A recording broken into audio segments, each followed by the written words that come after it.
आज अतिशय निंदनीय घटना घडली. सुप्रीम कोर्टमध्ये एका मनुवाद्याला चप्पल फिरकवण्याचा प्रयत्न केला आदरणीय चीफ जस्टिसवर. गवई साहेब एक बुद्धिस्ट, एक मागासवर्गीय समाजातून येतात आणि संविधानाने त्यांना तो अधिकार दिलेला आहे, म्हणून ते बसलेले आहेत. हे जे सत्ताधारी आहेत त्यांना सहन होत नाहीये, ही वास्तविकता आहे. आज अशा प्रकारची घटना आपल्या देशामध्ये घडणं हे अतिशय निंदनीय आहे.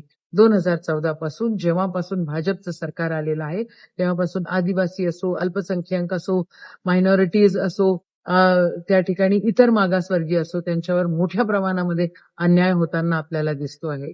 खरं संविधान आपल्याला बंधुत्व, समता शिकवते आणि आपल्याला एकत्र सगळेजण विविध संस्कृतीतून, विविधतेतून एकता आपल्याला संविधान शिकवते आणि या संविधानाचा अपमान जो करेल तो या देशात राहण्याचा लायकीचा नाहीये.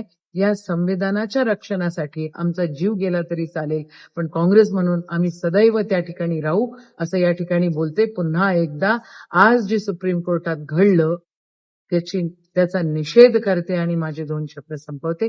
जय हिंद, जय संविधान.